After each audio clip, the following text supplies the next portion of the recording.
আসসালামু আলাইকুম, সবাই কেমন আছো আপুরা? আলহামদুলিল্লাহ আমি ভালো আছি। আজকে গলার বেসিকের কততম ক্লাস? অনেকগুলো ক্লাস কিন্তু দিয়ে দিয়েছি। আপুরা যারা সিরিয়ালে দেখার চেষ্টা করবা।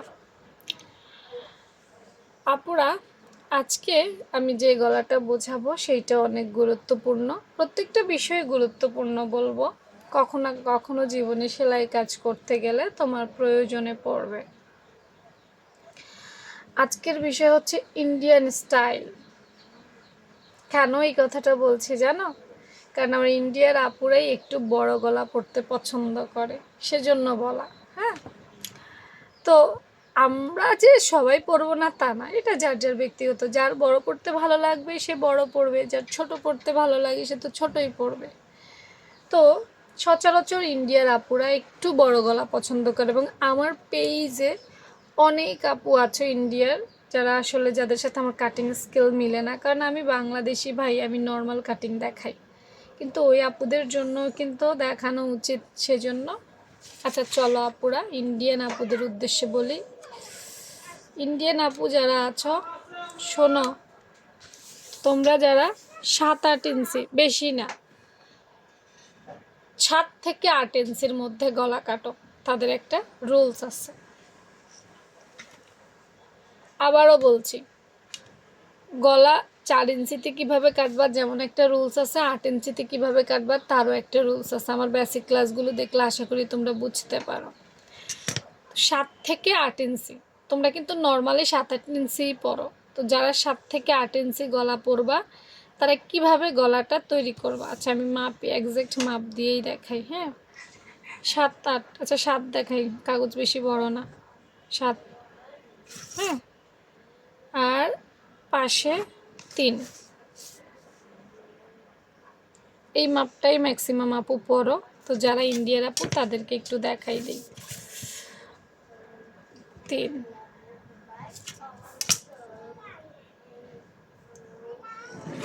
ওকে, দুটো পদ্ধতি দেখাবো। হ্যাঁ, 7 ইঞ্চির একটা মেজারমেন্ট আমি এখানে করেছি, তাই না?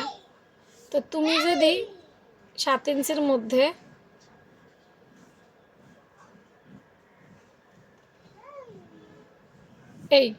এটা হচ্ছে নর্মাল কাটিং স্কেল। কি cutting scale? Normal cutting scale.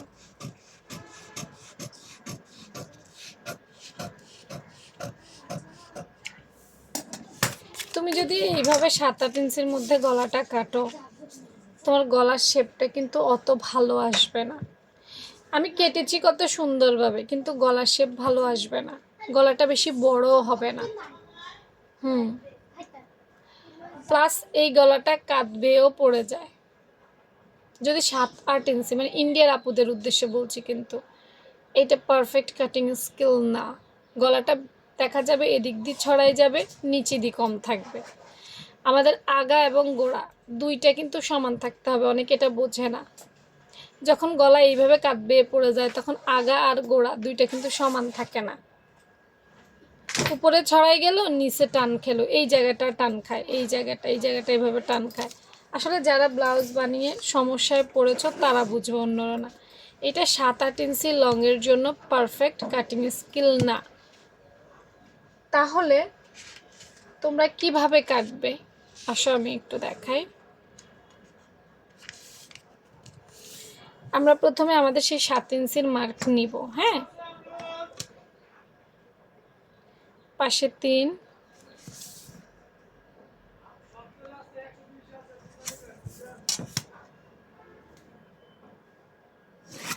লম্বায় হচ্ছে 7। এখানে এটা মূলত আমাদের মেইন ছিল, তাই না? এখন তুমি যদি একটু বড় গলা পরো তাহলে তোমাকে কি করতে হবে? এই 7-এর পাশে আধা ইঞ্চি বাড়াই নিতে হবে।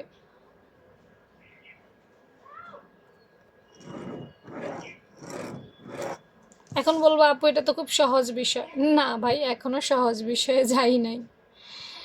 7-এর পাশে আধা বাড়াই নিতে হবে, আধা, বেশি না কিন্তু, আধা বা অনেক সময় 2 সুতো নিতে বলি। আধার উপরে না। এখন কি আমি এইখানে এই শেপে কাটবো, মানে এখানে বাড়াই কাটবো না, এখন আমি বাড়াই কাটবো না। এখন আবার আরেকটা করব, সেটা হচ্ছে যে এই যে 7 নিলাম, এটার মিডল বের করব।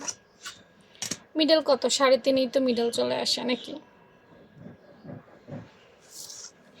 এই অর্ধেক এক শেপে হবে, এই অর্ধেক আরেক শেপে হবে। বিশেষ হয় না? এখন দেখো আমি একটা গোল গলা তৈরি করব মনে করো। তাইলে আমি প্রথমে কি করব, এই শেপে যাব, এখানে এখানে টাচ করব।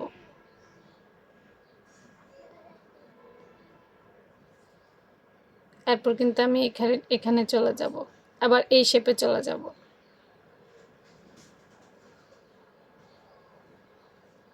এখানে শেপ মিলতে হবে। আবারও বলছি, আমি অর্ধেক করেছি তাতে সমস্যা নেই, কিন্তু আমার শেপ মিলতে হবে। এই শেপে চলে যেতে হবে আমাকে। বেশিরভাগই এই গলাগুলো পান পাতাতে এভাবে করে, বেশি ভালো হয়। আবার কিছু মটকা গলা আছে না, আমার ইন্ডিয়ান আপুরা পরে, সবসময় আসলে গোলে আসে না। গোলেও আসে, একদম আসে না যে তা না, গোলেও আসে অনেক সময়। হ্যাঁ, একদম গোলে আসবে না যে ব্যাপারটা তা না, গোলেও আসবে। ওই যে মটকা টাইপের গলাগুলো তৈরি করে ইন্ডিয়ান আপুরা, সেটাই দেখাই, যেটা আসলে আজকে তো ইন্ডিয়ান আপুদের উদ্দেশ্যে আসছে, তাই না? এই কি করেছি স্টেপ বাই স্টেপ ফলো রাখো। কিন্তু প্রথম নিচের অর্ধেক কোথায় যাইতে হয়, মটকা গলাটাই দেখাই। প্রথমে তোমাকে এই শেপে যাইতে হবে, মানে বাড়তি শেপে। হ্যাঁ, দাদা গলাটার কাটিং অসুন্দর হয়ে গেছে। আবার ঘুরে তোমাকে নর্মাল শেপে এসে যেতে হবে। এই এটা ডিজাইনের জন্য না,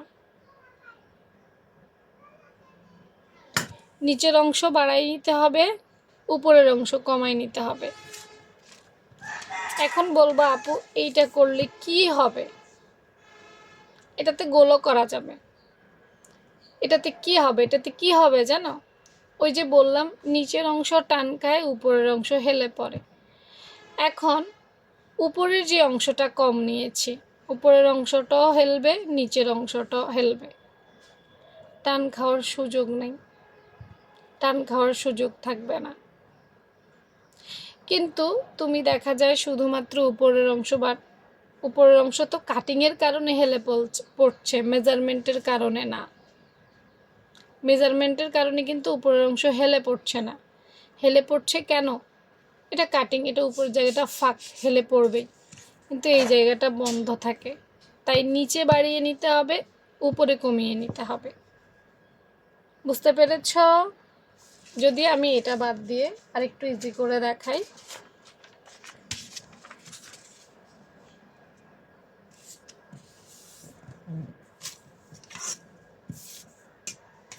আবার অফ মেজারমেন্ট নিবা আর একটু ভালো করে বোঝার জন্য। তো কলম মনে করো উপরে 3 নিলাম। এখন দেখাবো তোমাদের ইউটিউব চ্যানেলে কিভাবে কাটে। আপু তো এতক্ষণ রুলস দেখালাম। হ্যাঁ, রুলস আর কাটিংয়ের মধ্যে কিছু পার্থক্য আছে। 7 ইঞ্চি দেখবা তোমাদের ইউটিউব চ্যানেলগুলোতে, এখানে মেজারমেন্ট নিয়ে দাগের থেকে বের হয়ে গিয়ে আবার এভাবে করে। ঠিক বলছে কি না? এখান থেকে দেখবা এটা ঠিকই আসছে, দেখবা দাগের থেকে বাইরে হয়ে যায়।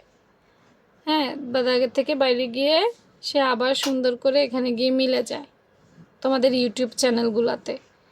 কেন দাগ থেকে বের হচ্ছে সেটা কিন্তু ইন ডিটেলস দেখাচ্ছে না। রুমা আপু তোম করে ইন ডিটেলস দেখাই দিল।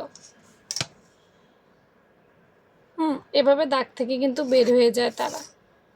এই হ্যাঁ, শেপটা একটু সুন্দর করে মিলাইতে হবে। দেখো আমি তো আসলে সচরাচর এই কাটিংগুলো করি না, যার কারণে আমার মিলতেছে না। কয়েকবার করলে ঠিক হয়ে যাবে, কয়েকবার করলে কি হবে, ঠিক হয়ে যাবে। হ্যাঁ, এইভাবে করে, অর্থাৎ দাগ থেকে তারা বের হয়ে যায় এইভাবে। এখন কেন বের হচ্ছে সেটা তো আর জানাবে না সে। মূলত দাগ থেকে বের হয়ে ওই যে আমি 1/2 ইঞ্চি বাড়তে নিছি ওই শেপটা ওখানে গিয়ে মিলায়, এই জন্য মূলত দাগ থেকে বের হয়ে যায়। হ্যাঁ, তো ছোট গলা হলে বেশি বের হতে হবে না, মনে করে 2 সুতা বের হইলে চলবে। এই দেখো আমি তো সচরাচর এটা কাটি না, যারা বেশি কাটে তাদের শেপটা সুন্দর হয়, আমার শেপ অত ভালো কিন্তু আসে নাই আজকে, যেহেতু আমি এটা বেশি একটা কাটি না, আমার কিভাবে এত ভালো শেপ আসবে। এই দেখো এখানে আরেকটু হওয়ার দরকার ছিল। হ্যাঁ, এখানে আমি তো বেশি একটা ভাগ কাটি না, তাহলে এই শেপটা এরকম হওয়ার কথা ছিল, তাই না? তো বাসায় বসে আমাকে এটা প্র্যাকটিস করতে হবে। আমি তো ইন্ডিয়ান স্টাইলে তেমন একটা বানাই না। আসো তোমাদের সামনেই বসে আরেকটা প্র্যাকটিস করে নিজেও শিখে নেব।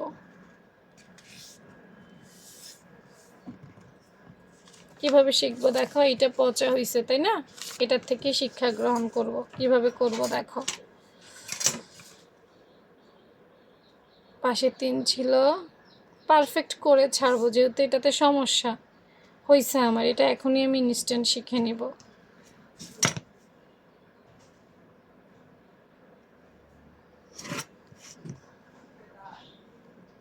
7, এটা ছিল মূল মেজারমেন্ট, কিন্তু আমার গলা রাউন্ড বা গোল আসে নাই। কেন আসে নাই? এই জায়গাটাতে একটু প্রবলেম, তাই না? তাহলে এটা এখানে বসাবো। শিক্ষার শেষ নাই, সব কিছু থেকে শেখা যায়। এই কোন জায়গায় প্রবলেম হয়েছে আমাকে সেটা খুঁজে বের করতে হবে এই জায়গাটায়। তাহলে এই এই এই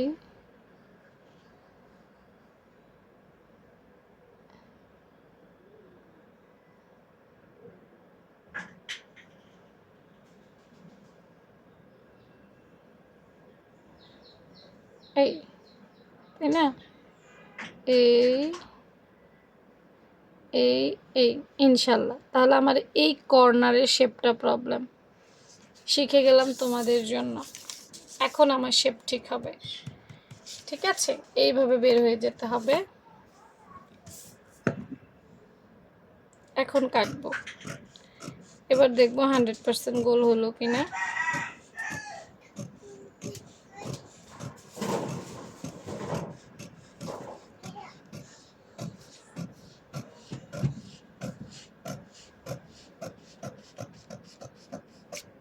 আচ্ছা, এখানে 2 সুতা দিচ্ছি, ঠিক আছে, কারণ এটা তো বেশি বড় না, এটা 6 ইঞ্চি 7 ইঞ্চি গলা মাত্র। এবার খুলে দেখব গোল অ্যাকুরেট হইল কিনা। এবার দেখো অ্যাকুরেট গোল আসছে না? হ্যাঁ, আমারও তো শিখতে কিছুটা সময় লাগছে, দেখছো? তো তোমরা এভাবে বাসায় বসে প্রথম খারাপ আসবে, মার্ক খারাপ আসবে, দ্বিতীয়বার মার্ক খারাপ আসবে, তৃতীয়বার আসবে, একটা সময় হয়ে যাবে। প্রথম কাটিং করবা ভুল হবে, দ্বিতীয় কাটিং করবা ভুল হবে, তৃতীয়বার ভালো না হয়ে কোথায় যাবে? তুমি বুঝবা কোন দিক দিয়ে তোমার বাঁকা হয়েছে, কোন দিক দিয়ে আঁকা হয়েছে, কোন দিক দিয়ে সোজা হয়েছে। তুমি বুঝে যদি তোমারগুলো ঠিক করে ফেলতে পারো, আর কিছুই লাগবে না, বিশ্বাস করো। তো এটা তার এমন থাকবে, এটা একটু এরকম হবে। এইটা হচ্ছে ইন্ডিয়ান স্টাইলের ব্লাউজের কাটিং কিন্তু। হ্যাঁ আপু, যারা একটু অভিজ্ঞ, যারা একটু বোঝো, তারা এই বেসিকগুলো বুঝে কাজ করবা, তাইলে বেশি ভালো হবে। ভালো থেকো সবাই, আল্লাহ হাফেজ।